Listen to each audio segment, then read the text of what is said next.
What's going on, good people? Kieron here. Rachel here. Welcome back to another episode of the Culture Garden Podcast. How are you, Kieron? I'm doing well, Rachel. How are you? I'm good. I feel a little sleepy. I don't know. It just came over me, but we're here. You know what's funny? Monday. Now, granted, I did wake up at 5 Mhm. a.m. Monday. Made sure I went, got my day started. Mhm. But as soon as I got home from work, when I tell you it was out of nowhere, just a wave of just sleep came over me, and I just Yeah, napped for like 2 hours. And of course, when you nap at 5:30, up at 7:30, it kind of throws off the rest of your night too. for So it's one sure. of those things. I don't know where it came from, still don't know, but I feel that. I'm glad you didn't fall asleep before we started recording. Well, I made myself get up, Hey, so that it's was like that. part of it. It's like that I was sometimes, on man. that couch, like, whew, Yeah, man. Well, tricky. for everyone out there, welcome back to another episode of the Culture Garden Podcast. We appreciate y'all for tuning in. 121. Crazy. 121 of them things, man. But before you move forward, all right, we appreciate y'all tuning in. Do me a favor, press pause, go to Instagram, follow at We Got Y'all Pod. Oh yeah. Also, if you're not subscribed to We Got Y'all Pod, which is about television, make sure you find that. You can either type in my name, Rachel's name, in Apple, Spotify, wherever you get it. It'll pop up right away. For A lot of sure. good conversations. We just released an episode this past Saturday on the Netflix season 1 of Forever, Hmm. which was an incredible conversation, an incredible season. Already looking forward to season 2, and it was really cool to kind of look back at younger me through the eyes of Forever, For and the new sure. generation of how they handle things. It was just a really For good sure. conversation. Y'all know, talking with Rachel about whatever is one of my favorite things to do in life. So Uh-uh. shout out to Ray P. Shout out to Ray P. Hey, Shout out to You shout out Got Y'all. to you. Shout out to you. Oh yeah, appreciate that. Remember to like, subscribe, share. If you're on YouTube, then you're already low key subscribed to We Got Y'all. We all have the same feed. But if you only listen through audio, that's where you want to subscribe. But like, subscribe, share, comment, tell a friend to tell a friend. Matter of fact, in real time, Rachel, I forgot to check for any kind of comments. Mm, So now would be a good time to do that. absolutely. I'm gonna go ahead and get this rolling and see. No editing. We're just gonna keep it raw. It is what it is. Um, it is what it is, man. So one of them days, we did have a few comments. Of course, Lynn Vins, Lynn Vince. appreciate you. She was hating.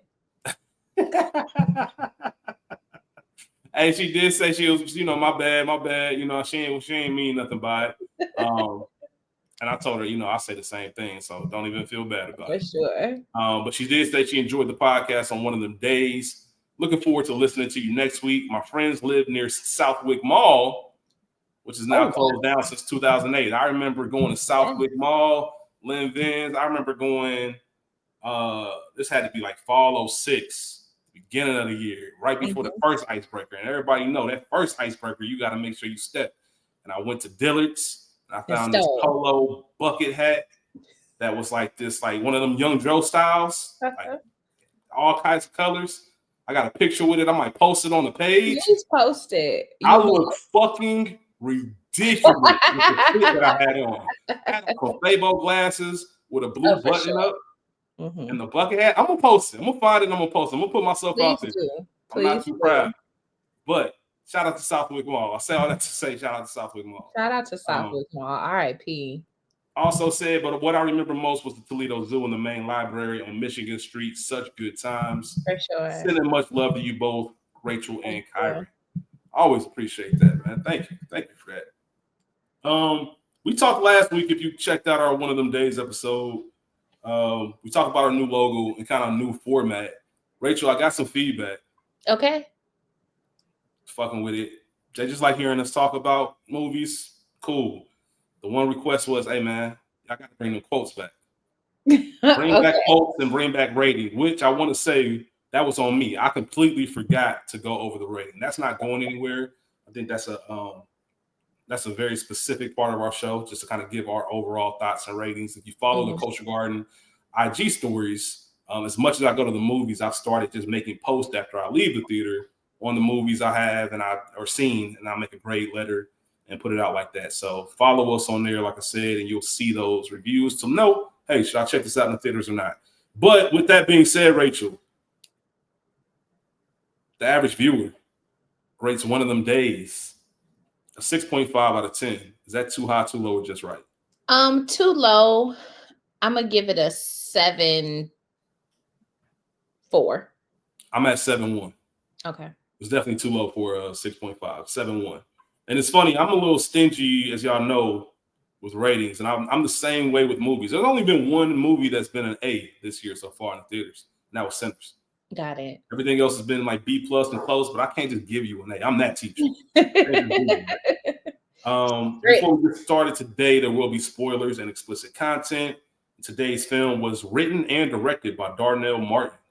She has directed an episode of Soul Food, the series, episode of Grey's Anatomy, both shows that I know Rachel fuck with. 2 episodes of Being Mary Jane, and recently 2 episodes of Jenny and Georgia.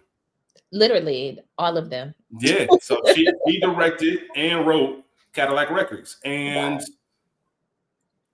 I'll talk about the synopsis real quick. Then I want to get back to that. Synopsis of the film is it chronicles the rise of Chess Records and its recording artist. That's pretty simple. But I mentioned Darnell wrote it, and there's a lot of, I won't say controversy, that's too deep of a word, but there's a lot of discussion about what's factual and what's not in this film. Rachel, I know you're a music fool, so you know music up and down. Knowing that some of the things in this film either were omitted or maybe didn't happen the way they did, and we can have this discussion about any biopic or any retelling. Does that bother you at all? No, and you literally took the words when you started talking, I was going to say, okay, that's all of these movies. Nothing is 100% is as shown, so that doesn't, I would be curious as to what is an exaggeration or total creation, but otherwise, no. Yeah, and that's an interesting thing to say. Y'all know I get into the movies. I go deep in the bag when it comes to the research. There really is no indication of what happened and what's not. I mean, there's some things that aren't the biggest deal at all. Once again, movies like Little Walter didn't die going into the house, like in their house. He died in his sleep.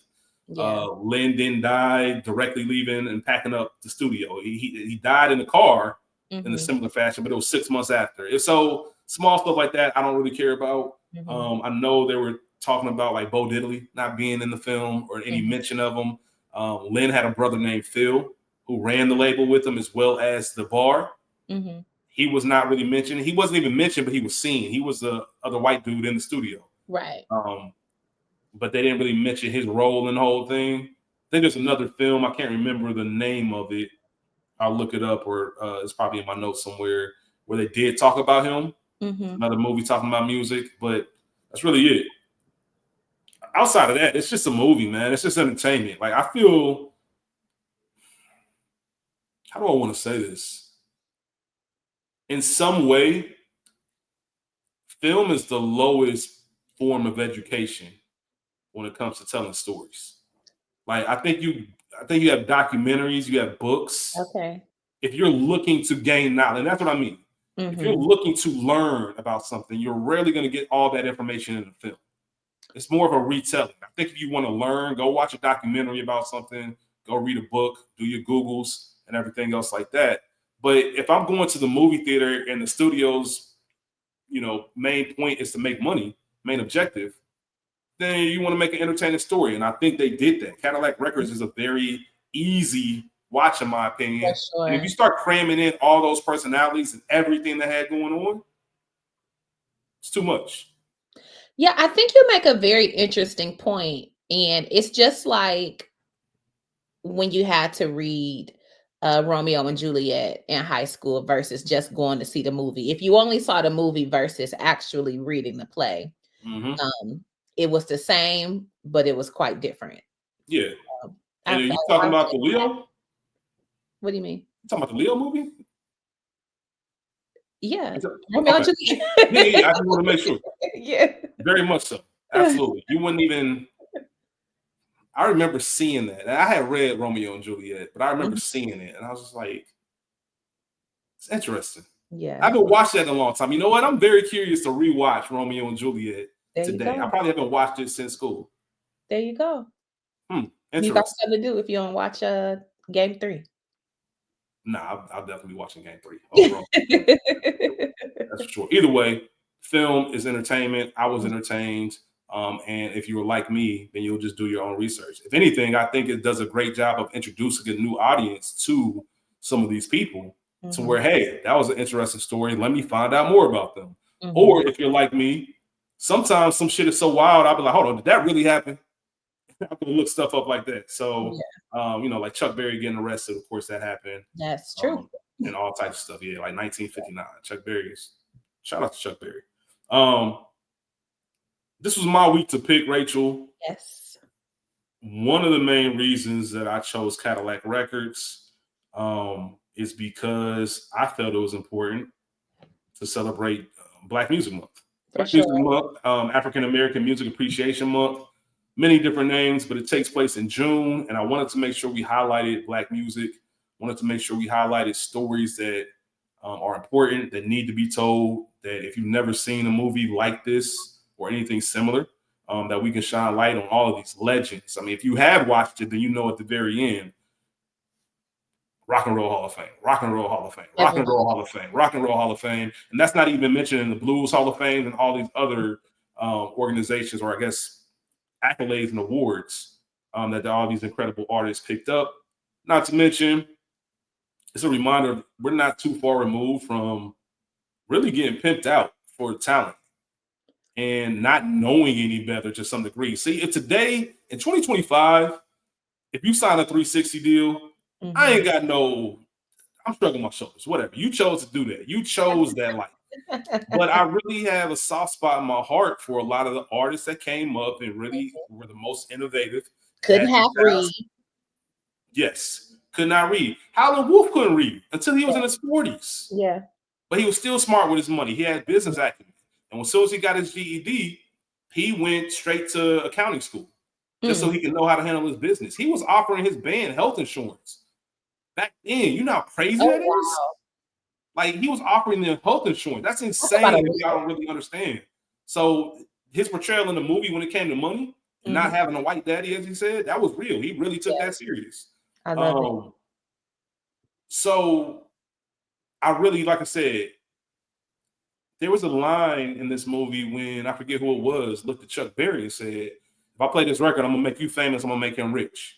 It was one of the radio executives. Yeah, DJs. So executive DJ, yeah, when he crossed over, Chuck Berry crossed over. And I don't know, that just sat with me. Like, him famous, no, nigga, rich. Fuck being famous. Yeah, for sure. Give me the bread.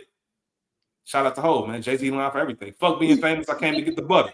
Like, that's real. That's all it is. Yeah. And another Jay-Z line. I'm overcharging niggas for what they did to the Cold Crush. Like, we're overcharging the industry now for what they did to Muddy Waters and Chuck Berry was, he ended up being Etta, all of them. So yeah, Lil Walter, all of them, giving them a Cadillac. And it's crazy to think that even years later, when you look at 2000s and the rise of hip hop, a lot of that stuff was still going on. When you get your car, you got 3 Bentleys. Yeah, whipping a chain. So go figure. But either way, I said all that because Black Music Month, it was created in 1979 by President Jimmy Carter. And R.I.P. R.I.P. Jimmy Carter. And where would the world be without Black music? Quiet. Very quiet. You know what's funny? I was listening to some Muddy Waters just because we were doing this movie. Isn't it crazy how great art just lives forever? For sure. Like, good music, not necessarily, but great, timeless, classic. Doesn't matter what era. Nobody plays music like that no more. Like, that sound isn't necessarily all the way here. Yeah. But you can play that today and still be lost in that time. It still evokes a feeling, but I'll tell you, there has been shout out to my good sis, the Beyoncé Giselle Knowles Carter. Of course. But aside from her, and there has been like a renaissance, no pun, of look at her. of that Southern Black bluesy country gritty sound, even when it's beautiful. Like when I think of Kirby, it's another girl from Mississippi, maybe Salacy, I don't think that's her name. I'm gonna post something on her, but I have posted her before. But I'm just interested to see now that and shout out to K Michelle for also doing the work to try to reclaim country music, because again, most Black people live in or originate from the South. So this Yeah. is our sound. This is our music. I'm very curious to see what that sound morphs into over the next couple years in music, because I think it's going to be very um, good, to say I, the least. I do And too. in this movie, I know we just talked about Sinners, but it's really all I could kind of think about Hmm. once we got into it. And as a Northerner transplanted to the South, I'm kind of obsessed with Southern culture. I'm kind of obsessed with the history and the feel and the sound. And we see Muddy Waters literally plucked from sharecropping Hmm. from the Mississippi fields and dropped off in Chicago, and just what that culture shock and how that changed his life. And I'm really obsessed. And I talked about the Great Migration when we did Sinners and whatnot, but this just teleported me back to that time and thinking about the difference. And not he didn't have a car. He Hmm. made his way to Chicago. We saw Yeah. him walking. And if we watch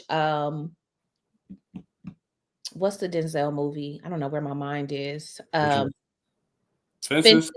When Yeah. you watch Fences, he's talking to his son about walking from Mississippi essentially up to Chicago, or I think they were in Pittsburgh. But yeah, and I just think about that. What a life. What Yeah. resilient people. It's in our blood. It's in our history. It's in our ancestry. Mhm. It's in our genes. Like literally in our genes. Look it up. Literally, Um, Levi's. yeah. What you just said raises an interesting question, because I wanted to ask you some of my favorite parts about this film, or probably my favorite part, is just them creating For in the sure. studio and just being able to see that almost like a fly on the wall. Um, when it comes to eras of music, Mhm. do you have one that you wish you would have been in your, well, you in your prime now. You always in your prime, Rachel. Hello. But let's say you're 20 years old, you're 21 years old. What year would you want to be 21 based off the music? So I've thought about this many a time, and I think I may or may not have discussed my dad's no rap zone. Or if you follow my personal page, I randomly will be playing some, not even really solid gold, but some solid gold or 1958 song, the Yeah. original saw me crying in the chapel. I love, love, love, love, love, love, love, love music, to say the least. Yeah. Some days I wish I was grown in the 90s versus a kid, but I feel Yeah. like that's the easy answer. Yeah. That's fair. But Also a correct answer. it also Hey, a correct answer. not to interrupt your flow, but just to make the emphasis on that point, shout out to Big Sis, 9 years Mhm, old. You talk about being grown in the 90s. She was in college. mhm. That's She saw grown. Biggie in concert at Crazy. FAMU. Mhm. Like, I'm like, what? Like, I remember learning this years later. Like, you saw Biggie in concert? And that's just insane to me. So that would have been an incredible time just to be alive. But back to Just you. to go. Yeah. But honestly, I might take the 70s. I want to hear that Delphonic stylistics um confunction. Like I wish I want to hear that sound and to be in them basement parties. So I'd 60s, Mhm. 70s. in those basement parties sweating. Because I think that they were different than our basement parties. But when I was driving, my dad was taking me to the airport when I just went home. And damn, I can't remember what song was playing, but just the writing. And as somebody who loves music and who is a lover girl, I want to hear some sweet shit. Talk sweet to me. You miss me. I want to hear how many ways you miss me, that you watch television till television went off. Like, that's how I want to. I was listening to Lenny Williams. I was listening to that song in the car one day, and I started crying. See, I think I told this on an episode before. I think you I did. literally, I think you did. It wasn't forced. I literally, the emotion got me, and I started crying. That nigga meant that shit.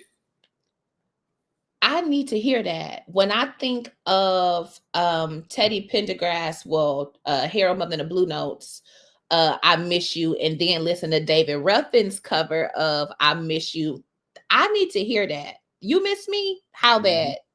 I need you fucking crying in the car. Yeah. I need to evoke that feeling of standing outside in the rain in your boombox because you miss me that bad. Like weeping and wailing.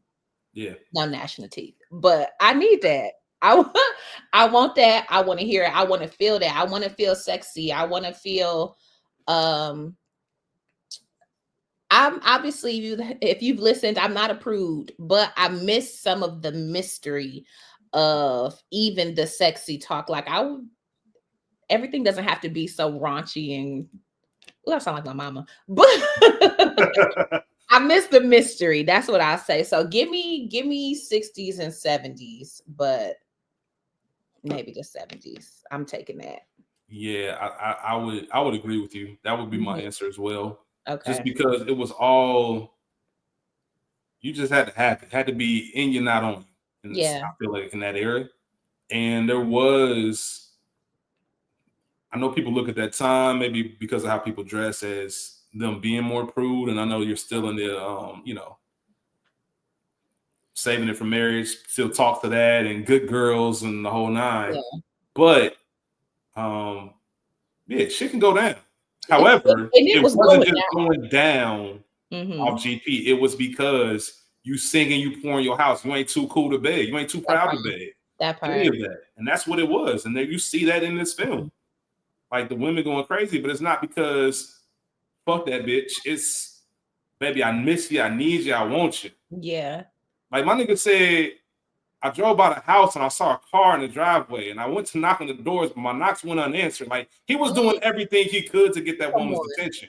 Come on, I wrote a letter to myself. Yeah, he played his records until he got tired of hearing it. And watch TV until he couldn't watch TV no more. Like that's the type of stuff. And I think that's a cool time. That honestly, I wonder if we don't have time to do it here, but I would love to think about when things started to transition. Because even in the 90s, they were still singing and begging. And I wonder what happened when it stopped being cool to love your woman. Yeah, it's cool to love your woman. Like, I don't know, man. It's just, I don't know. That's a whole nother conversation. Do you remember your first time watching this? Do you remember your first experience with this film? Y'all know who my girl is. So I saw Cadillac Records in theaters. What is it, 2008? This came out? Yeah, it came out 08, late 08. I don't remember I might have gone by myself. Maybe one of my sins, but so I did go to the theaters to see Cadillac Records, but I don't think I loved it the way that I loved it until I started watching it on TV. Okay. So I wonder what that is. Was it just a lot that first watch? Sometimes it's just too much going on, or maybe that. And even though I've loved movies and TV my whole life, maybe I just there's a lot of shit going on in 08, so I could have been very distracted. That's fair. And I will say, they did the trick that Hollywood does sometimes, where you'll plug someone as being like a major part of the movie, and you get to the movie and she doesn't show up until like an hour in. Yeah. So it's one of those things too. So I know there are probably people who love Beyonce. Well, actually, we'll talk about the theater performance and all of that. But before we talk about the cast and the stats and like kind of build on our conversation about the film itself, it's Black Music Month, Rachel, and I felt like it'd be a good time to play a little bit of this or that. Okay. All right. So what this is going to be, this or that, based on episodes of The Culture Garden centered around music. Okay. All right. So Cadillac Records is obviously the catalyst. Cadillac Records, or I know it's a love story, but Brown Sugar. Oh, see, that's not even the same to All right, me. we'll take it out. I had a question mark next to it because we'll take it out. It's a love story, even though hip hop is a big character. I get it. We'll take that out. Okay. Cadillac, and this isn't about biopic. This is nonfiction, fiction, everything. Cadillac Records or the high note. Oh, Cadillac Records, very easy. Cadillac Record or Get On Up. I love Get On Up. Get On Up. Cadillac Records or Hustle and Flow. Oh, Cadillac Records. Cadillac Records or Ray. Ooh, Ray. No pun. I got one for you. Cadillac Records or Beyond the Lights. Oh.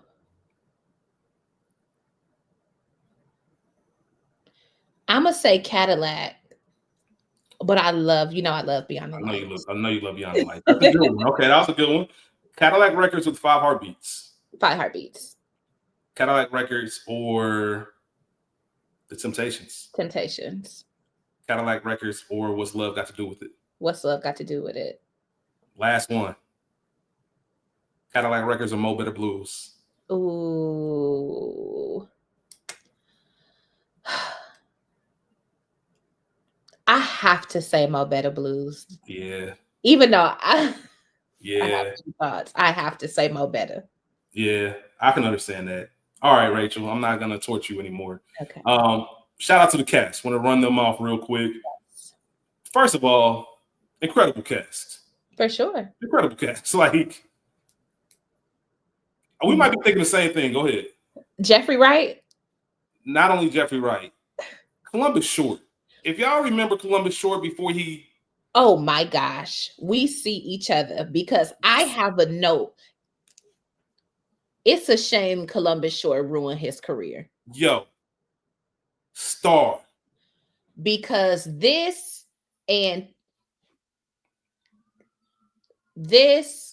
coming off of Stomp the Yard and this Christmas going into Scandal, he should have been the fuck out of there. It really, Rachel and myself, when we did Forever on We Got You, Rachel made a point to me to say, Michael Cooper Jr., he just got it. He's got that it, and Columbus Short had it. For sure. Columbus Short had it. Sure. And we're talking about Jeffrey Wright. Where's he from? Who, Columbus Short? No, Jeffrey Wright. I have no idea. Go ahead, keep talking. I'm sorry. Okay, no, you good. Not only Jeffrey Wright, Adrian, Washington, D.C. Really? I would not have guessed that. Would have not have guessed D.C. Shout out to DC. I don't think I've ever lusted after Jeffrey Wright. I think the only time I probably seen women maybe possibly was Peoples Hernandez and Shaft. I don't even know what that is. Shaft. He played listen, I've said this before. Jeffrey Wright is such a great actor. He's such a great actor that Shaft came out when I was 13. I believe I was 13 when Shaft came out. For a good 5 years, I thought Jeffrey Wright was Puerto Rican because of his role in that movie. I swore that nigga was Puerto Rican. That's how well he played Peoples Hernandez. He has an amazing dialect coach.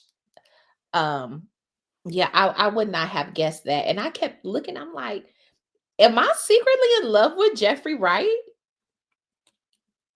He has presence. It was something about that accent, and we just talked about the errors that we would have been in.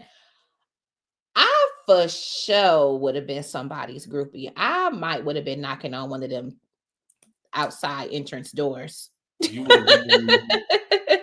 You know what I thought of, Rachel, and this is only because I know Rachel.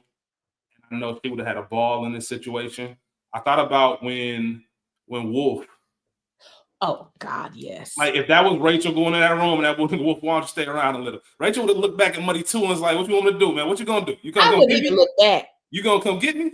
Or what you gonna do?" All that fucking howling, please. And he was big as hell. Oh my God. Yeah, Wolf was like 6'4" in real life.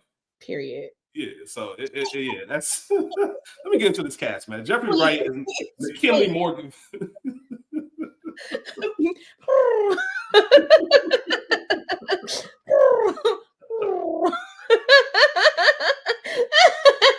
You gotta relax, chill. Just kidding. Sorry. Let's get into it. Oh shit. Jeffrey Wright is McKinley Morganfield, also known as Muddy Waters. Adrian Brody, 2-time Best Actor, incredible actor, Adrian Brody, as Leonard Chess. Shout out to Pat Riley. Still a travesty. We did not get to see Winning Time play out. Crazy. Columbus Short, as we just mentioned, as Walter Jacobs, also known as Little Walter. Beyonce Knowles before the Carter as Etta James. Cedric the Entertainer as Willie Dixon. Gabrielle Union as Geneva Wade. Iman Walker as Chester Burnett, Howlin' Wolf. Every time I think of Iman Walker, I think of a movie called Blood and Bone with Michael J. White. For all of you who have seen it, you're probably shaking your head and smiling right now. Shout out to that movie, man. Yassine Bey, formerly known as Mos Def, as Chuck Berry. Darnell Martin said Mos Def was, Yassine Bey was cast solely because he looked like Chuck Berry. And he does. And he had history with music. Like literally, that's the only reason. Well, I won't say only because he is talented, and I do. Maybe a low key underrated rapper turned actor. For sure. When they talk about the list. What my side at? I gotta talk about Emmanuel Shrieky or just mention her because she played Revetta Chess. That's Sloan from Entourage. Yeah. Big fan. So I had to give her a shout out. Also give an appearance by Q-Tip towards the end, one of the rappers in the booth. I'm a man. That was just funny. That was a funny. I got Q-Tip. Like it just doesn't seem like it's a random rapper. I feel like they put in there. I don't know. Yeah. Q-Tip's a legend. Don't get me wrong, but still. And I got to shout out Isaiah Whitlock Jr. just because Wire fam. You know what I'm saying? Somebody from the Wire. He would play the Mississippi DJ. So this film premiered November 24th of 2008, Rachel, at the Egyptian Theater in Los Angeles. Released in theaters December 5th, 2008.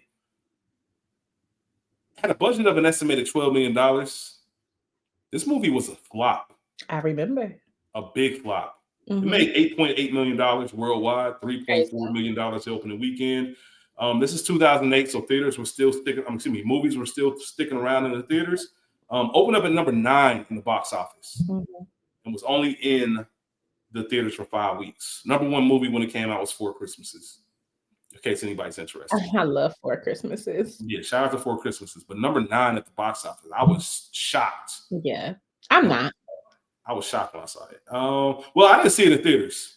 I saw this maybe 09. So obviously it came out December 08. So I saw it first quarter 09. And honestly, Rachel, I probably hadn't seen it in about 15.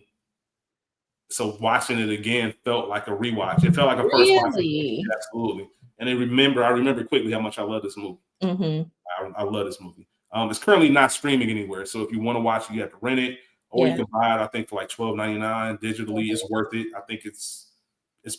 We talked about plane movies last week. Perfect plane movie. For sure. In my opinion. 22 nominations and 6 wins. Just want to highlight the Black Reel Awards. Shout out to them. Shout out to the team. Shout out to the team, man, because we do have a winner. So Jeffrey Wright won Best Supporting Actor in 2008 for the Black Reel Awards. Other supporting actors that were nominated were Iman Walker for Howlin' Wolf and Yassine Bey. That's Chuck Berry. Best Breakthrough Performance nominee was Columbus Short. Best Director, Darnell Martin. She was nominated. The only other win that it got, or 2 wins, Best ensemble, best film. Okay. Won the Black Reel Award for best film in 2008. I would have to look at the nominees, but I'm not mad at it.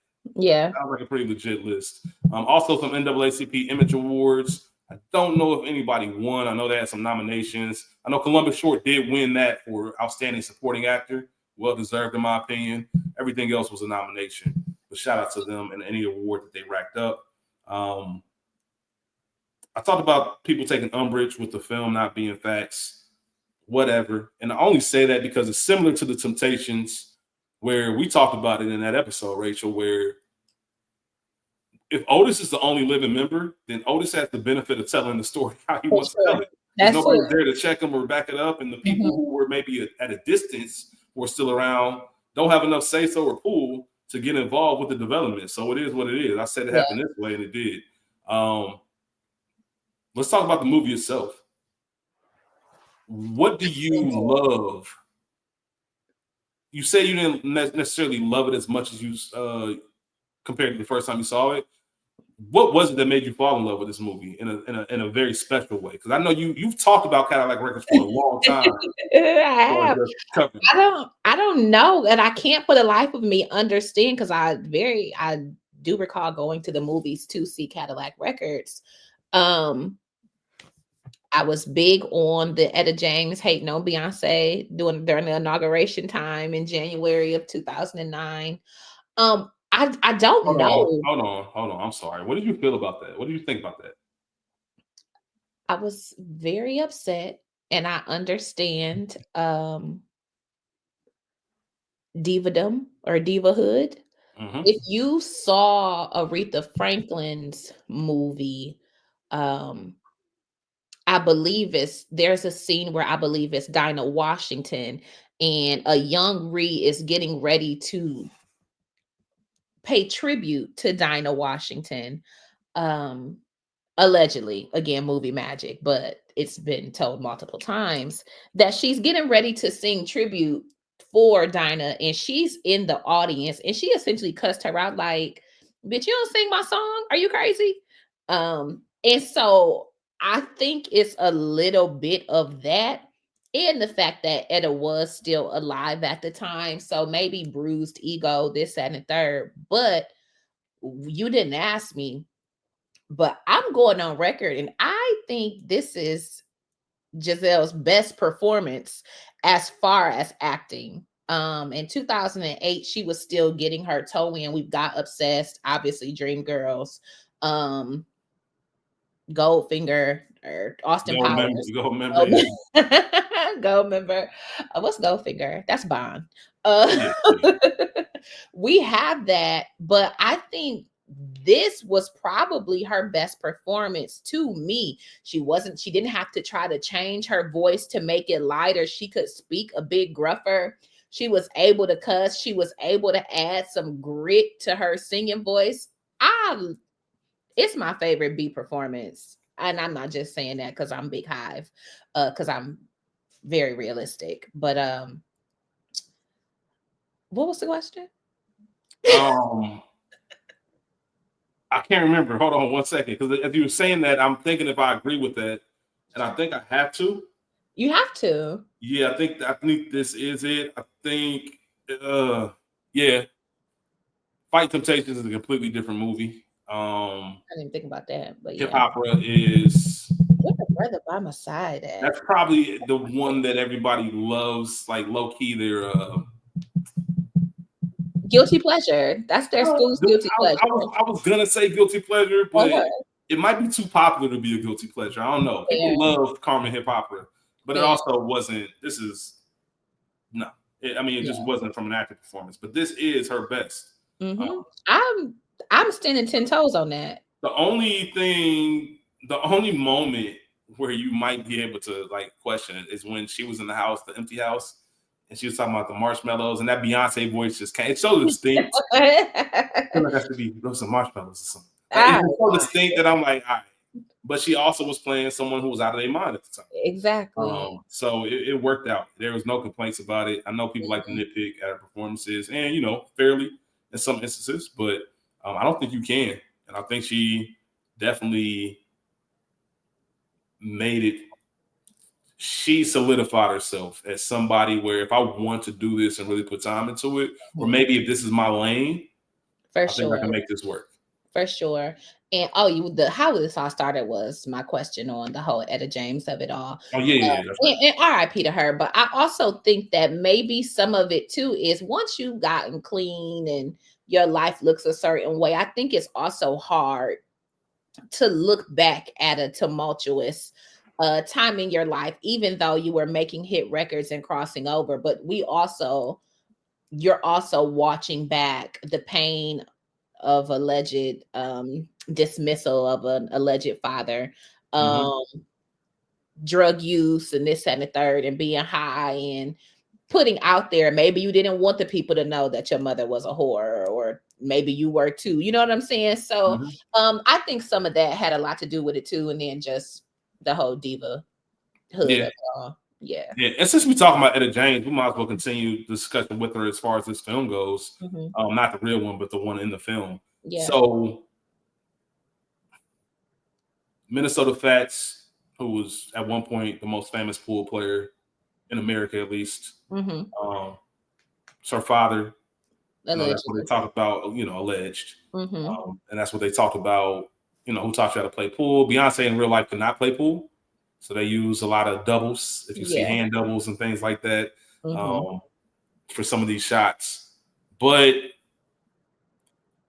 for those who don't know, and most should, Etta James was not like found in some hotel room. Like she was already someone before she came over to Chess Records. And the cast and crew talked about her first day on set and her singing, and like everybody got goosebumps. It's funny to look back at things because this is 2008 Beyonce, and there's a difference between 2008 Beyonce and 2025. For sure. As far as the normal maturation should go, she's a grown woman. I remember it was such a big deal when Beyonce came out. That's the surprise drop, right? Self-titled, yeah. Self-titled, yes. I remember when that dropped. 2013. That was 2013? Yeah, she stopped December 2013, yeah. I honestly, I would love to have, this is a side rant. When you talk about moments on Twitter, that's got to be a top 3. Like, I'll never forget waking up, and I'm not even, all right, Beyonce dropped, but the way she did the surprise drop, that kind of changed the game for a lot of people. I'm not saying it didn't happen before that, but that's the time when I remember everybody was like, yo, what, huh? I mean, know where you were when that digital dropped. I was in San Juan, Puerto Rico for work. For whatever reason, I had to travel. I had to stay, and I was leaving Saturday morning versus Friday. I was at my hotel. I saw the link on Twitter. I said, wait a minute, what is this? And lo and behold, it was a Beyonce album. Yeah. So I do, in fact, know where I was. Same. Shout out to that. Shout out to her. Timeline. It wasn't even because I was checking for the album. It's because of the timeline. Yeah. The impact that it made. But either way, there was a big difference between 2025 Beyonce, Cowboy Carter, and then 08 and who she was and where she was, and kind of like finding herself maturing. I think she would have, 27 when this came out? If I'm even getting that right? Somewhere around there? I don't know. Sure, I don't know. Either way. 1981. When it comes to, and I don't know if this is true or not. Leonard and Etta. I don't know. And the whole, did you have any interest in the romance or budding romance, or was there anything that you got from it? I didn't really get anything from it. If that is true, I'm also not super surprised because we know a lot of that was going on. And then in the scene where in the first trip back down south when Muddy and Lynn are together, and it's the 3 women in the room, and Lynn is kind of like, that ain't really my stilo, but you got it. And after the fact, when he and Mud had the conversation, like, I'm not a fucking racist. I like some shit that just ain't necessarily what I like. And we see aesthetically, Etta was very different than the women in the Mississippi hotel room. So if you got a particular kind of butterscotch that you like, then it is what it is. If he in fact did take care of her, as far as the deed to the house goes, that's what's up. Shout out to you.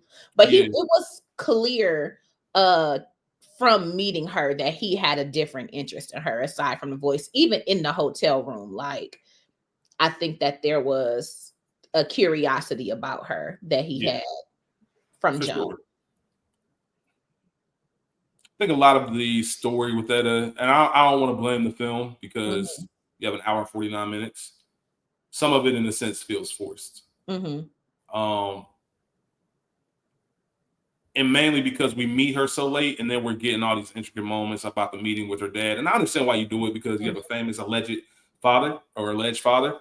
I know why you put that in the movie and try to get a meeting and try to show, you know, I always dreamed of meeting him in a restaurant where I'm famous and everybody wants my autograph. Well, when shit, I'm trying to get at you, so I'm gonna do whatever you want. I'm gonna rent Yeah. out this restaurant. And I thought that was it was just nothing we had never seen before. As far as Mhm. we know how black people were treated, even if For you do sure. have some white blood in you, For sure. they're gonna break these glasses once I leave. You know that, right? Oh, I I could can't do get it gin. myself. I gotta yeah, I gotta be him to get some gin, huh? Mhm. So I understand, but we didn't have enough investment into her character to really care about that on an emotional level. And it almost would have been like when Straight Outta Compton had Snoop in the movie, Mhm. but it's only for like a little bit. Like, we knew Etta James was around. I almost think that the movie might get a little bit more meat off the bone if you focus on Muddy Waters and Little Walter and Chuck Berry, maybe a little bit more Bo Diddley, and then sprinkle in some things. But you can't do that with a star like Beyonce. Go ahead. Yeah, I low key disagree. Okay. I think it was less about all of the things that you said and more so literally showing the audience the lengths that Chess was trying to go through to win her favor, to get her to see him as somebody who could make her dreams come true, and somebody, a white man different from her alleged father. So that's him trying to show us and trying to show her, because it's part of the wooing of her. It's me doing this thing that you've always wanted. You want to be a singer? Here, you're a singer. You're no longer in random hotel rooms with random men. Now, you said you want to meet your father. Bam, I've set it up in a beautiful place. Even though they had to close it down for the day, I'm sure he had to pay whatever the day's wage was for shutting down the restaurant. But I'm going to do that because that's how much I fuck with you. That's how much I want you. I love you. I care about you. Oh, I'm going to not go to my anniversary dinner with my wife because you missing shows, you missing dates. Let me go see what my top bitch is doing. Oh, you look so fucking good with this smack. These check marks. I think it was more of that and even less about Beyonce, because this is even pre single ladies uh change in her stratosphere or elevation. It was pre that. So I think it was the writers and the team trying to tell that story. Um, because Bo Diddley wasn't in there, I know a little bit, but I don't know. So I don't know what other, I don't want to say good thing. I don't know what else about his story would be inserted in here other than being a part of the organization. You make great points. I guess as you were talking, I guess what my main issue was, like, if you're gonna take it there, take it there. Like, there's nothing that really. I guess the main point was to just what you said. We knew Mhm. that he was after her. And he Yeah. cared about her deeply, and he was willing to do whatever for it. But he wasn't leaving his wife. Like, it wasn't anything that Well, was duh. really. Yeah, I know that, but what I'm saying is there wasn't anything resolved. He didn't have time to think about a will, but he made sure she could have a deed to her house. That's fair. What else? Like, tell me what else you would have wanted to see from her or from that situation, or what? I think that's the point. I didn't like. I didn't want to. The story just kind of felt like it was there, and all right, we get it, and then Mhm. that's it. Like, if you're gonna do all that, I want to maybe see a little bit more of her feelings or maybe even admiration towards him, and how she feels from her perspective. She was a very life had already gotten to her by the time she met Leonard, and she already didn't trust and already had issues. Like, was there some softness? I'm assuming so. There were small, yeah, but that's the thing. I'm assuming, and I'm sure there was, but it wasn't seen. And it's kind of like it was missing a little bit of a section. Like if you're gonna start this, then might as well go ahead and show the other side a little bit and go. It's a very, very, very, very, very nitpicky thing. It doesn't ruin the movie. It doesn't mess anything up. It just kind of seems like we're bouncing around. Okay. That's all. That's all. So, speaking of Leonard, what did you think about his character based off this movie? It's a very complex character. Is he? I think the movie tried to make it sound that way. You said what? I said typical white man. I don't think anything of him. 1950s. Okay, you're Jewish from Poland. You were poor, hadn't established yourself here yet. You have this woman that you're dating from the old country. Her father is like, nigga, I didn't scrap and save to get over to America for her to be with somebody from the old country. Like, fuck that. And you're poor? Absolutely not. Okay, you use this as motivation. You go to the only place where you can, and that is essentially to drum up Negro business with this club, and you get into the music. You make race records. Okay, you're not racist, but kind of are. You partners with Mud, but also taking advantage and taking his royalties and borrowing against the house and this and the third. So I don't think anything of them. The reason I asked that question, Uh-huh. I think they went just a little bit, not all the way there. They went a little bit into the white savior thing at the beginning. They try to make him a cool white dude. Like, oh, I'm not afraid to open up the bar in the Negro neighborhood. I'm not afraid to play the race records. I'm not afraid to do all this and that. But then, as the movie went on, you got to see what the fuck was going on. Exactly. So I was gonna say, I wonder. At it. Fuck it, let it fly. But I wonder how much of him as a person in real life. I wonder if any of that. It makes me question if any of that was even real. Like, was he really the cool dude? The way he casually, motherfucker, don't talk to me like I own a plantation. I don't know if he was really that down or if he was just on some. They mentioned it like only thing he cared about was that money. That's the only color he really cared. And I think that is the case. And also, again, even though we saw his first fiance's father, there's lots and lots of stories, and we know you don't even need stories even now, where people from other places where immigrants come in, especially at that time, oh, I'm not Black, I'm no longer the bottom of the totem pole, cool, whatever. So the fact that he wasn't from here, he didn't have that Southern history or lineage, so he probably really I don't want you to talk to me like that if that's not how you talk, especially if, and again, he's Jewish. So I think that there too is an understanding that he may have versus how we talk to each other in a family versus when the Gestapo are coming. You know what I'm saying? Yeah. So I think there is I don't really want to say relatability, but a level of, I get what you're saying. Dare I say, understandings. And all I give a fuck about is money. I don't care about none of this other shit. It doesn't affect me. And I'm not from here. I can understand that. That makes perfect sense. Yeah, for him to be so grimy and shady, I kind of I wish I disliked him a little more. I don't know if that's the acting or if that's the way they wrote the character. Maybe a little bit of both. Maybe a little bit of both, yeah. But I know he's not a good person. I'm very aware of this.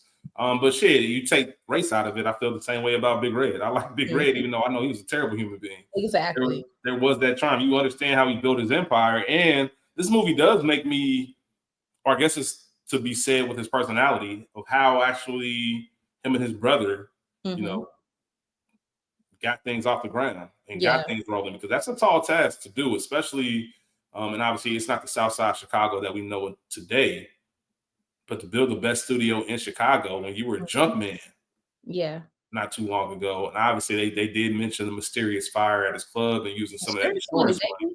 You know what I'm saying? Obviously mysterious. I think they were very intentional with saying that. Yeah. Starting this, and just, I always find it fascinating, Rachel, how what's for you is never going to miss you. For sure. And you're always where you're right. You're always exactly where you're supposed to be. Because you think about all the talent that was just there with Muddy, Little Walter, Wolf, both like, just, it just kind of happened that way. And even when I think about Muddy and Little Walter, Yeah.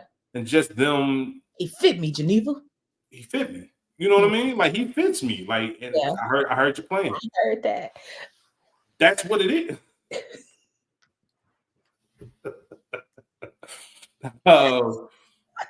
Sometimes shit just works. For sure. You know what I'm saying? For Example, sure. We're an example of that. We see each other. Yeah, we're an example of that, man. Like, in real life, like me and Rachel, we can just get together and talk.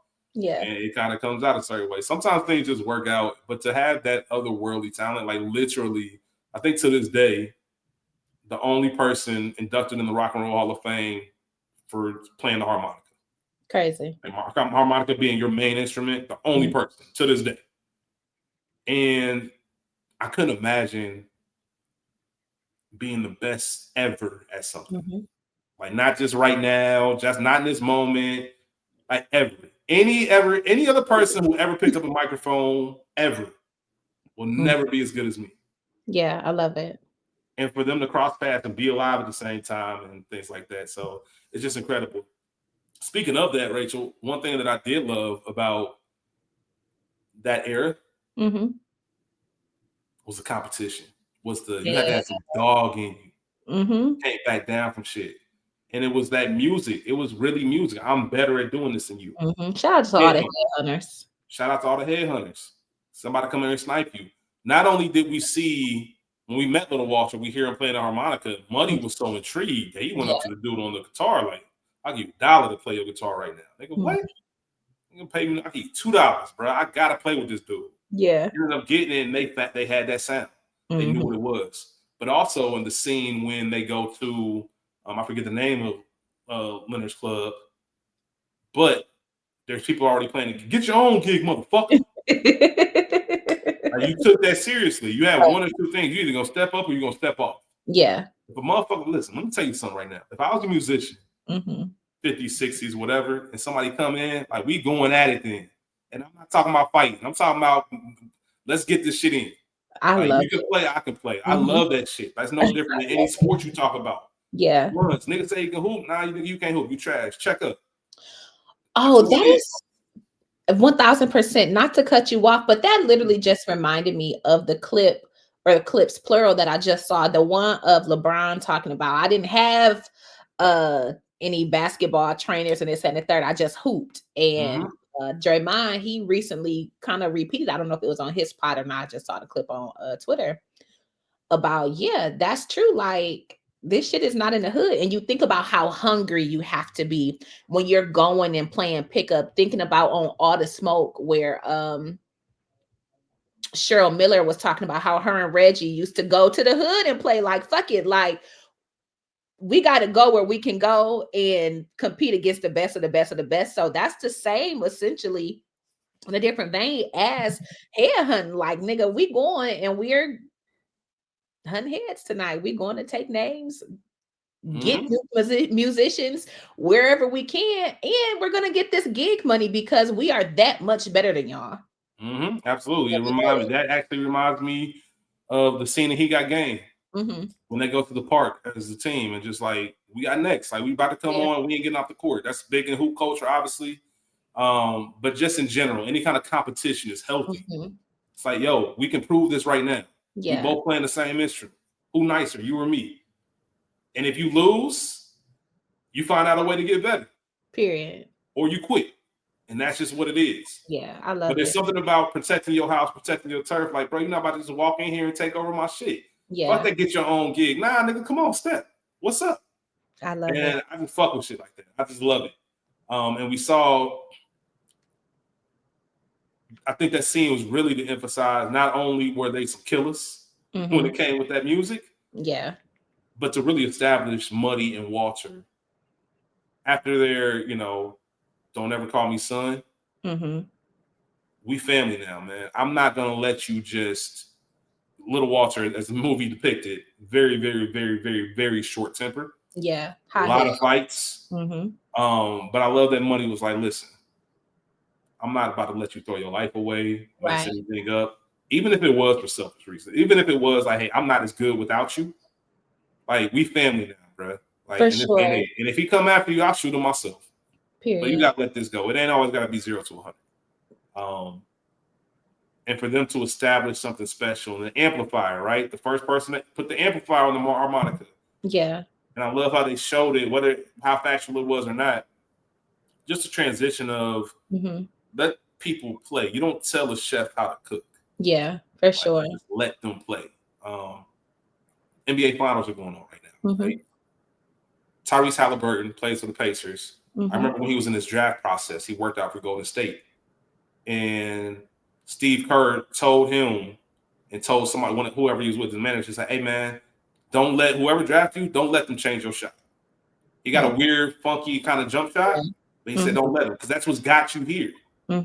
Like, don't let, because it's not a quote unquote pretty or fluid. It's not Ray Allen, nigga.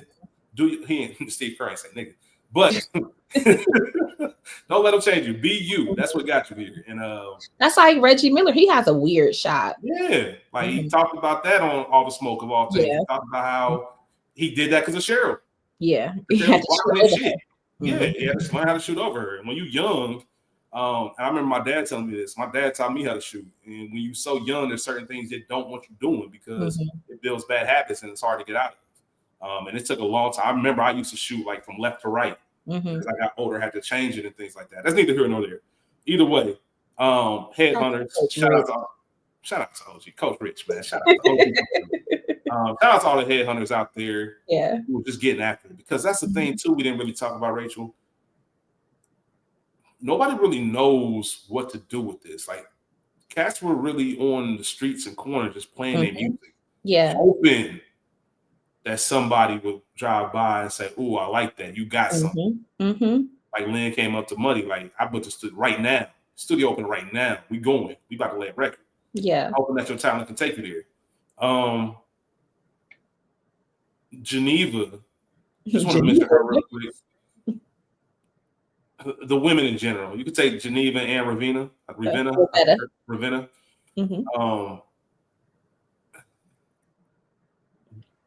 Being the wife or the woman, as they say, of a musician in that time, or a record head, somebody in that industry at that time, was exactly what these two characters were. It kind of, I don't know how much of this is us looking at it with today's lens, but there is a scene when Muddy comes home and she's holding a baby. Where'd that baby come from? A woman came by, she dropped it off, said she can't look after it. There's a pain when she said she's gonna need some milk. Because there's an acceptance of you out here running around having kids and I can't do nothing about it. I'm not gonna leave. I'm not gonna stomp my feet. I'm not gonna be mad. I'm not gonna throw anything at you. This is kind of what life is. And I don't know. I thought about that. Like, damn, that's it. Well, couple that with the fact that when he meets Geneva and that music just took her to another place, understandable. She tells him, I can't have any more children. So you've taken this man literally off the streets, because one can only assume based off the movie. So I'm only going with what we got. Based off the movie, he was homeless. So he done rocked your world, That's usually how it works. and found his way into a home. So a homosexual is not a new concept. He walked so Keyshawn could run. Come on, here is my man that I've been with. I've allowed him to move Walter in this house as well. That has just been me and my boys all of this time. Yes, you're a father figure. Yes, you're obviously providing well-ish due to your success. Where the fuck else? This after he bought her a house. Where am I going? I can't have any more children. I can't even produce no milk to feed this random baby that you brought up over here. And you come home drunk as hell. Snapped. There is a sadness and an acceptance that comes with that. And it's not just from men in the entertainment industry, you know. Yeah. These parents, these fathers who's having kids, the lady down the street, somebody knows something. Not gonna get anecdotal. It's a real thing. It's a real thing, man. And 23andMe is ruining families.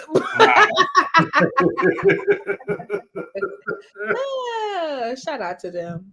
Oh man, yeah. The feds, the police will arrest your ass too for that 23andMe. I just want to let you know. Yeah, for sure.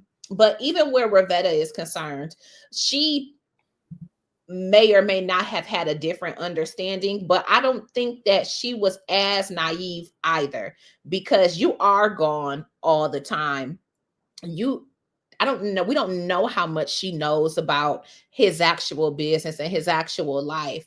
And during when Mud comes to Lenny or Chess about Walter's funeral experiences, and and you was a fucking saint, like, she's right there.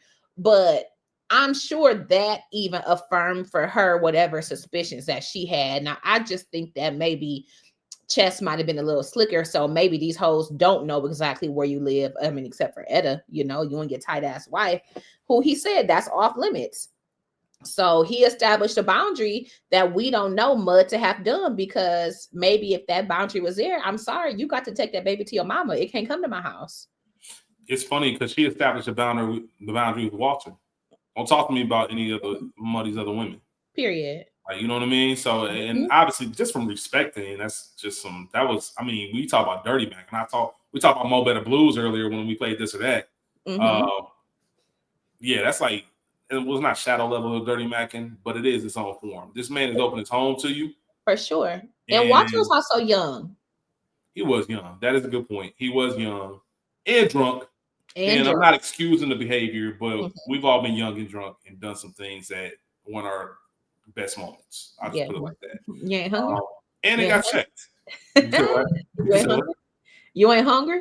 You ain't eat? You ain't eat? You also eat? Oh, loved it. Knew exactly what was going on. Period. And you a little kid. Come on. You a little kid. Stop playing with me. Go sleep that shit off. And we ain't gonna talk about it.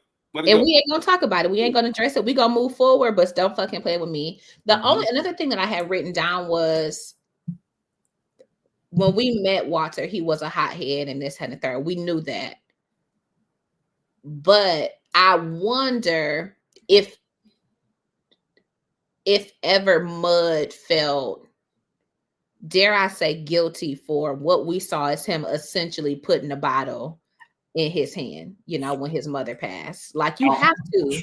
Yeah, I'm sure he did. He did. But that also covers a multitude of sins, because had I not have told you to drink to handle this news, you might not do it. Yeah, there's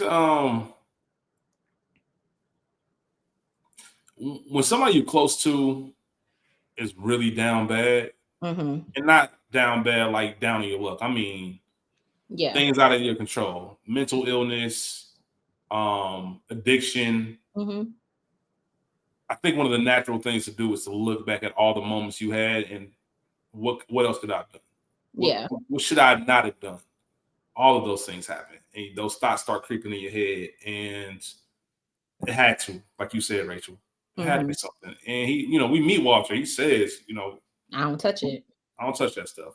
And his family, in real life, he had family members, I believe, that were alcoholics, and I believe that was a big part of him being around certain people. And I mean, well, I will say people he grew up with. I don't know if his actual blood family, because we know that, according to the movie, he was giving up. But I did read that was something he was very aware of until he wasn't. And not everybody can handle. Just because you can drink doesn't mean the next person can drink like that. For sure. Casually just pick it up and put it down. Sometimes For it goes further than that. And those are all the wrong combinations together. It's temper mixed with alcohol. It was just bad. I was trying to look up some things on his family, and I really couldn't find much, because when they said, your family called, that they've been looking around for you, I was wondering if maybe he was giving away to a relative or somebody in the same vicinity who knew who his people were, and this, that, and the third. So I was trying to look for some more information on that, but I didn't see anything. Yeah, it's crazy, man, how much you don't know, especially about people in that time. Like, matter of fact, speaking of Little Walter, like, nobody even really knows what year he was born. Yeah, I did see that. He didn't Maybe have a birth certificate. 1925, maybe 1930. Yeah, he didn't have a birth certificate. The only constant was May 1st. Yeah. And the years could change. So I don't know. I don't know about that one. But I mean, that's not far-fetched either when you consider Black people in the South. Not at all. Because he wasn't going to the hospital. Right. You know what I mean? So that makes perfect sense. Also, the film didn't mention this. I just want to make sure people know or relay it. Geneva was his second wife. That was Money's second wife, not his first. Mabel, I believe, was his first. He was married for like 3 or 4 years, and then Geneva, and then she passed from cancer, as the movie said, in 1973.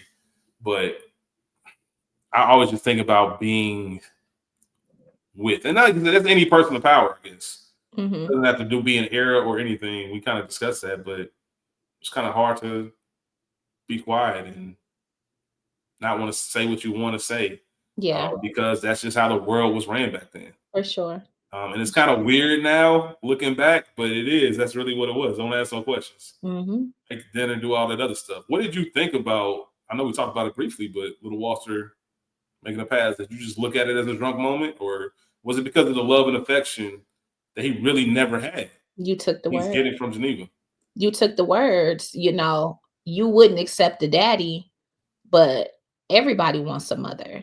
Everybody wants somebody that is nurturing and loving. And so not only do I not have that, I see you nurture and love your own children. I see how you are with Mud, this, that, and the third.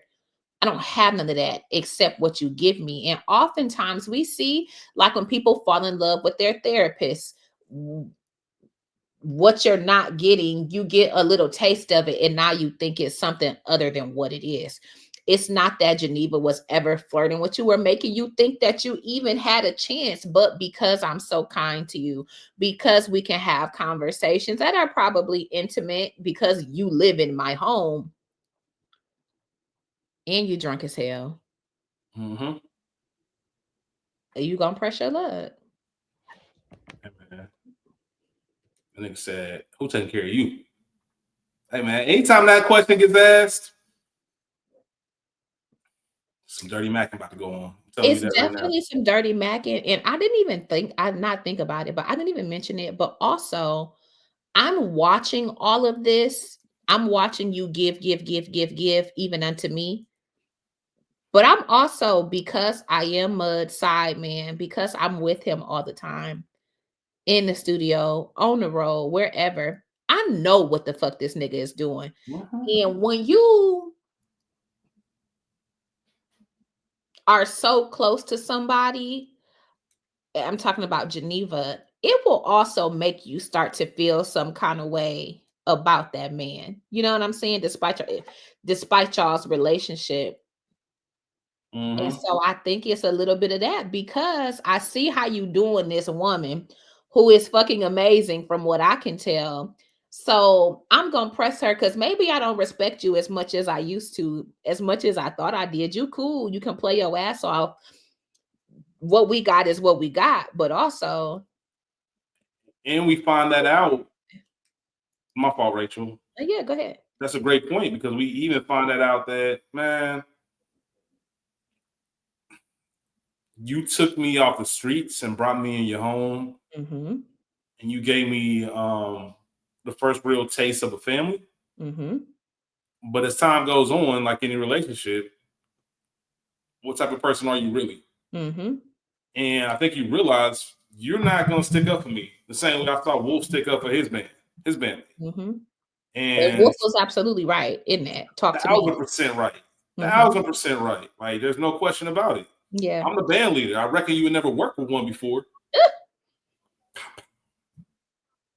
But if you got something to say, you say it to me and I'll fix it.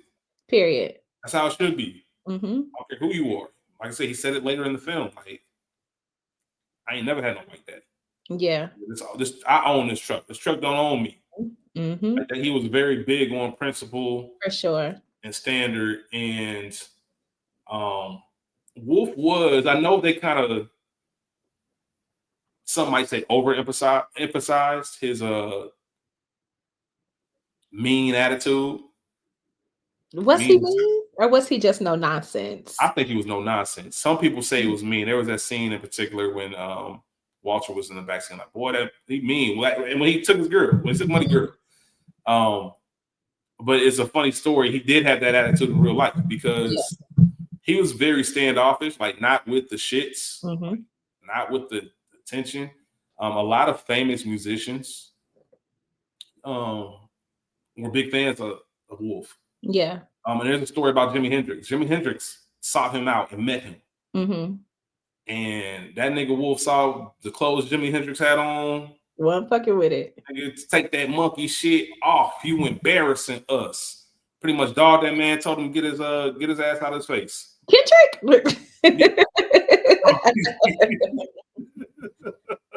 Told him to get him out of his face. So he didn't, like, you know, nigga, I'm famous, but I ain't nice. I love that. Like that. But I love that. Ooh. But he was really about it. Yeah, Jimi Hendrix, y'all. We talking about Jimi Hendrix. He told Jimi Hendrix, get the fuck out of my face, bro. Who are you? Because he was too loud. Yeah. He was too loud. Like, bro, come on, I don't do all that. But also consider, which is also why I was surprised at Mud, because here is Wolf also from I want to say Clarksdale, Mississippi. Here he is from there, also likely a sharecropping background, this and the third. He understands not borrowing against the store.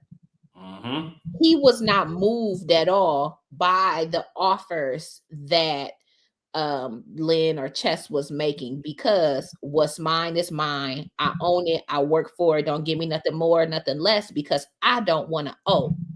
With Mud also coming from a similar background, I don't want to say surprised, because I understand what the lights can do. I understand the glimmer of money and fame, especially when you've not had it. But I think that's a testament to Wolf's demeanor, his personality, his, I don't want to say strictness, I can't think of the right word right now, but to his level of, nigga, I'm not playing because I want to keep what's mine. And I don't want to say integrity, but in that vein, you know what I'm saying? So I just appreciate it, and I loved him. It's the famous, a man gotta have a code. Man gotta have a code. He had his code and he knew exactly what it was, and he wasn't gonna budge off of it. Like he determined at a very young age, these are the things that are important to me. These are the principles I'm gonna live by, and if anybody violates these, then I'm gonna make sure I say something. They're gonna know to never do it again. And yeah, you made the slick comment to Lynn after you seen my truck. He better be able to sing because he ain't gonna get no women off of style. Nigga, I'll show you I can get some women because I can do that shit too. So, and I I just want to say this. Lynn looked at Muddy and said, "You better get your girl out the ring," because everybody knew. I just love the fact that it was no question about it. Like, nigga, he about to take your girl. Period. You gonna get her, which once again we talked about it. You weren't too cool back then. But Lynn said, "Nah, man. You know he can have her, but it's gonna come with all this." I love that line. guarantee Lynn, you can't hear you, Lynn. Oh, I guarantee. I guarantee you hear. I love it. Exactly what's going on. He knows exactly what I'm saying on the other side of this glass. I guarantee you. He ain't got to hear a word. Wasn't phased. And he was, I would have went all in for the Howling Wolf. You hear me? That's right up my alley. If you know, you know. Even more crazy, Lynn put the gun up. I hear, man. You got to shoot this motherfucker. That's what Walter said. That's all you can do with that big motherfucker. That's all you can do. Period. I know Rachel loves a good Donnybrook. It's a good scuffle. Amen. Fight for my love. I never not got to prove my love. Straight up. Shout out to Howlin' Wolf though again, and Smokestack Lightning. Do you remember during the Sinners folklore, people kept talking about Wolf and coming from Mississippi and the legend behind even his name. He played his from the Delta, yep. He played his guitar outside the cemetery and it was touched by a ghost or something. And he's been howling at the moon ever since. And so shout out to that folklore as well. And the Smokestack Twins and that little line. Yeah, and Muddy think he getting one over. Let me tell you something about people like Wolf. Somebody like Wolf, you just drop it. Yeah. If you take an L, you take your L and you move on with life because you're not winning that. You see what happened? He took Hubert, pay him double. Nigga, I don't think I want to play in your band no more. Wolf wasn't having that, bro. You think you got to have him? Borrow him for a show or two. Sure. You ain't about to do that. And listen, if you ever steal from me again, I'll kill you. Kill you. Period. And sometimes you just look at somebody in their face and you know they're serious. And you know that they ain't playing. They're not playing. And you don't want to be the person that's want to test if they joking or not. I'm not about to be the test subject. And Wolf wasn't one of them. And you see Hubert was never to be played with Money's band again because you ain't about to do that. We talked about Chuck Berry. Huge impact. I mean, Chuck Berry could probably have his own movie. For sure. Just about everything that he did. The Duck Walk. Just the crossing over. Paved the way. I just really want to talk about the imitation and just the things you can get away with back then because a couple instances, right? We see Muddy and Walter driving somewhere to some gig and there's another car, Muddy Waters and Lil Jimmy. Like, what's Lil Jimmy riding a piece of shit like that? Yeah. He stops and shoots the man, but the fact that you can pull that off back then, you can really just walk in, and if you got enough confidence, I'm Lil Walter. Yeah. Or we see Chuck Berry. Our introduction to Chuck Berry, he walks in the club. Well, the poster looks like you look like white dude. Talked about this in 5 Heartbeats, right? That's how they did it. We want you to cross over. Not gonna put 5 niggas on the cover. Yeah. And they expect these white people to buy it. So they used to do that. You didn't know what people looked like. You just heard their voice. And that was crazy that you could actually get away with that. You have these imitations and the whole nine. But not only that aspect of it, but I just lost my train of thought when I talk about imitation. Covering white bands, covering black artists. Yes. Chuck Berry listening to his song on the radio. By the Beach Boys. Boys. And then obviously Elvis Presley. Not baby. Insert Soulja Boy ring. Yeah. Stole my flow bar for bar. Like he pretty much saw Chuck Berry and other black folks who was making that music and said, "Oh yeah, let me put this little white spin on it." And the whole nine. So he is the inspiration for all of that. I didn't see Presley. That's the name of the movie, right? Is it Elvis or is it Presley? Presley. All right, I didn't see it. Did you? No. I'm only asking because somebody mentioned they made Elvis, I don't want to say apologetic, but aware and trying to tell everybody else, like, yeah, I I want to make sure these people get their credit. I don't know how true that is. Whatever. That's neither here nor there. I've heard, not in all instances, but I've heard that there were times where he did advocate for the black acts he was stealing from. In fairness, I have to. I'm glad. I love how you said that. In fairness, I don't know much about Elvis as far as like his musical, like the origins and what he did and didn't do. I'd have to look into it. So I'm not trying to take a shot at him. I'm just saying. Yeah. You knew what you was doing. You weren't unaware. And that's what it comes down to. Beach Boys, how the sound can just be stolen. Yeah. And I couldn't imagine hearing my song on the radio. And like, hold on. Who getting paid off this? Who cleared this? Chess. Who wrote this? I did, actually. I wrote this. Yeah. And I loved how the next scene, I know he got arrested, but he was in the studio talking about something. I can't wait, make more music for the White Man of Steel. And then Lynn came in, speak the devil name. He comes in. That's usually how it works. But we've seen this over and over, Rachel. Do you have any thoughts on just, bro, they really took our whole swag. They really took our whole shit and tried to market it and made money off of it, off of our sweat and work, which is an American story like anything else, like nothing else, should I say. Hey, that's it. You took the words, but I think about, have you seen the Little Richard movie? It's been a long time with Leon. Yeah, it's been quite some time, but yes, I have. When Pat Boone tries to steal Tutti Frutti, the record exec working with Little Richard at the time in the movie, he's like, you got to make it so much that they can't steal it, because I can't remember the other songs that have been By the Light of the Silver Moon, I think that had been stolen as well.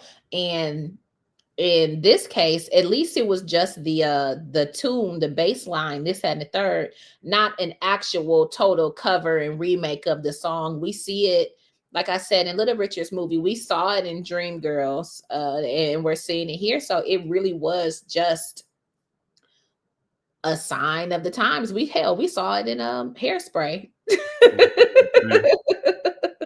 Shout out to Negro Day.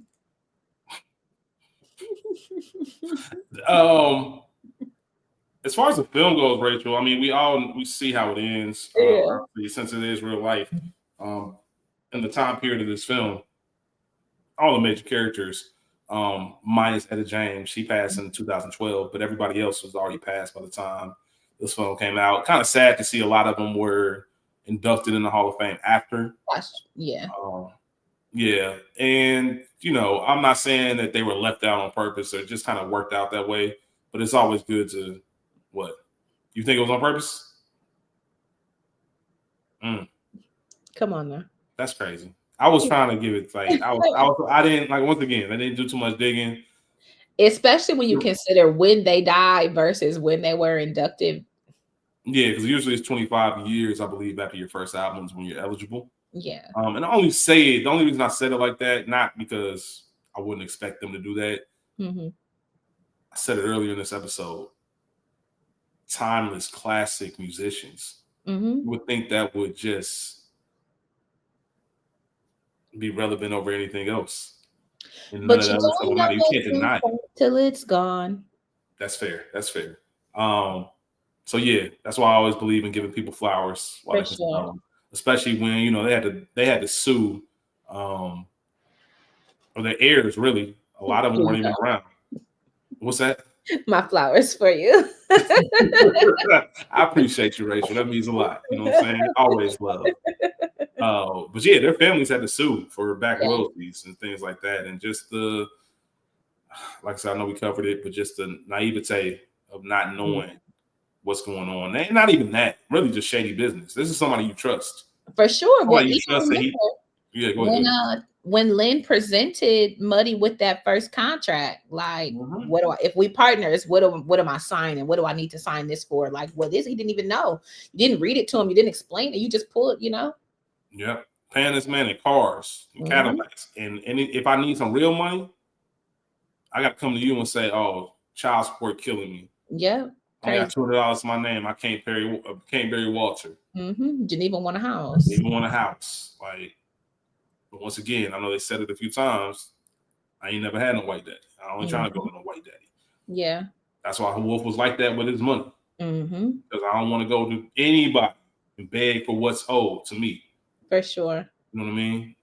It's so interesting now that I'm saying that, the white daddy thing. Walter, you wouldn't let Mud call you son, but here you are calling me your white daddy. That's crazy. Yeah, I think that was. You know when young people say stupid things and you just cringe, like, oh, let me give you a little history lesson on why you should not say that. Yeah, I think that was a big thing. But he also knew better. I think everybody in that time, because that's what it was. That's what life was. Yeah. And I also, we didn't talk about this. I guess one of the last things I want to talk about with the film is we ain't colored no more. We Black. You start really finding your identity and who we are in this country because it had been so lost and hidden from us. And now it's like, okay, well, y'all don't want to give us what we came with. We're going to reestablish and set the boundaries and set the stakes for who we are now. For sure. And what we're not going to go for is this white studio in this Black neighborhood making money off the sweat of these Black artists. Yeah. So you got to get the fuck about it, Southside, or we're going to beat you down, or we're going to destroy your property, or whatever the case may be. And that was also a real thing. Like, bro, we've had enough of that. Like, it's our time. It's our time. We're not going to let you just come on and infiltrate this whole thing that we got going on. Yeah. Because you're not really, you're not an appropriate tastemaker of the culture. Perfectly stated. Yeah, feel like that. You have anything else? Like I said, we know about the desk, we know about the Hall of Fames. Everybody is extremely successful, and if nothing else, hopefully everybody's able to listen to their music, look them up, find out more about these characters and these real people in the movie. But did you have anything else that you wanted to say specifically about like scenes or parts? Let me see. Shout out one to the songs that they did choose to highlight from the artist. Love that. What did you think about them, the actors actually recording the songs for the soundtrack? Like, did you? So yeah, so you said what? What'd you say? So what did you think about the actors actually recording the songs for the soundtrack? Because a lot of times they'll take the originals, maybe remaster them and put them on the soundtrack, but they actually have Beyonce sing these songs. I know. Well, that's also why Etta was mad, because I think so. Jeffrey Wright was singing Hoochie Coochie Man. Like, yeah, I was gonna say that. Jeffrey Wright sounds amazing.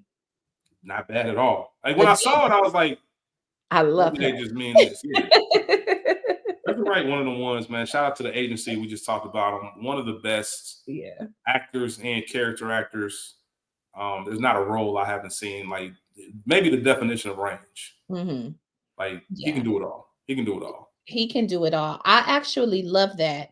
And it speaks to, again, the talent of the artist. Even the little notes that Said was hitting. We know Said loves to sing. So even that little bit, shout out to it. Break me off. Piece of that funk. Hey, man. Shout out to Steve Harvey Show. Yeah, that's pretty much it, Rachel. Yeah.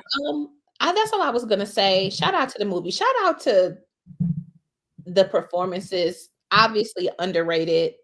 Should have gotten much more than what it did. But again, I'm not surprised, because unless you are a music lover and you care about the history, I don't know who this movie is made for outside of that small circle of people. You know what I'm saying? So I'm not surprised at this box office performance. And the names aren't, even though Muddy Waters is Muddy Waters, it's not James Brown, you know? So when you think about the timing of it and when it came out, I don't think that people not affiliated with blues culture and the history of music and whatnot are that interested in a movie about the story of these blues legends. Yeah, you're right. The fathers of rock and roll, the birth of rock and roll, the whole nine. If you want to see it, and it's funny because Chess Records still it's a Chicago named it a historical landmark. Sort of like the record. Dang, I can't think of it. Huh? Hitsville. No, not that. In Cincinnati, they talked about it in Get On Up, where James Brown recorded. There was a studio in Cincinnati. it's a historical landmark as well, or something like that. I don't know. The building is empty, but they can't tear it down. I can't remember. Just neither here nor there. Come on, Cincinnati, and even I know Hitsville in Detroit is historical landmark. Yeah. I want to ask you, I didn't talk about this at the beginning. I'm not paying you no mind.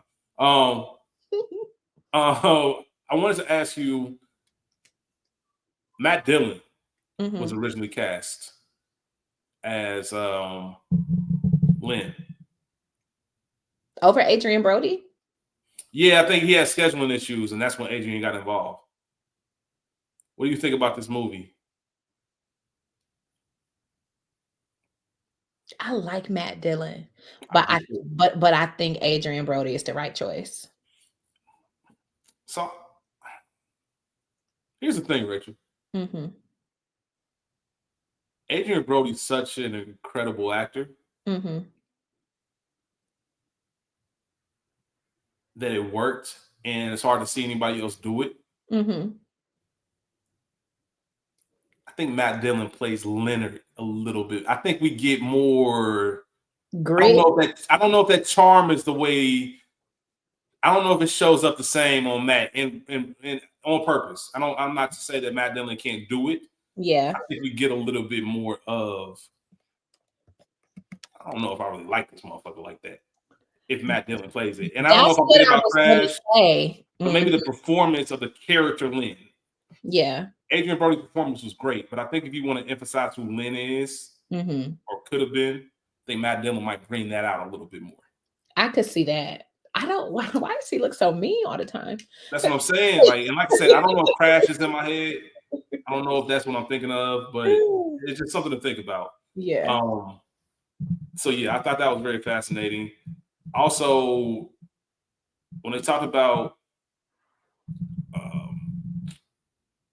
kind of name. What am I? Chuck Berry. When they talk about Chuck Berry and him being tight with his money, having $3,000 in his pocket, eating like a hobo, that's because club promoters was ripping him off back in the day. For sure, and like all of the artists. Like all of the artists. And it got to the point where he wouldn't even go on stage. And I think they even showed this on Get On Up. Like I'm not even performing until y'all count the house and I get my share. Yep. And y'all gonna hire a band. Each city he would go to would have a house band. He wouldn't rehearse with them. He would literally yell out the songs one by one, and they would learn his songs without him. Oh wow! He would he would yell out the songs one by one. That's how I get paid. And as soon as the show ended, he just packed up and bounced. Like, I'm here to get my bread and I'm out. So I always thought that was funny, and I wondered part of that was because I ain't trying to pay no band. Y'all clubs can take care of that. Muddy Waters even he was in the '60s still playing clubs, little small like juke joints. And that's like royalty, so it's always interesting. But shout out to Cadillac Records. Shout out to Cadillac Records. I love this movie. Yeah, man. Beyonce's first R-rated film. Crazy. Shout out to my girl. She did the damn thing in this movie. I don't care what anybody says. She did her thing. I ain't mad at her. I'm not mad at her. Also, little 6 degrees of separation. Really not 6 degrees, but shout out to Mos Def for Yasin Bey and Beyonce reconnected. Talk about hip hop. About Carmen before. Yeah, absolutely. They were in that together. So before we get out of here, a couple things. Best quotes. I know I just introduced that back, but I did write down 2 things. One was Little Walter. I had no business being that pretty anyway. I purposely didn't talk about that scene, but with the cops. But I had no business being that pretty anyway. I thought that was a funny line, all things considered. And then Muddy and Walter talking, and Muddy just telling him, Walter, you and me we're not gonna wake up every morning and get everything we want. Most of we got to take what come, and half the time it's gonna be a bunch of bullshit. That's life. That's just life, man. Sometimes you just get the bullshit, and you gotta deal with it and learn how to be better from it. So I get it. Before we get out of here, Rachel, the average viewer rates Cadillac Records 7 out of 10. I know it's too low. So where are you going? Too low is correct. I'm going 7.6. Ooh, I thought this was gonna break the 8.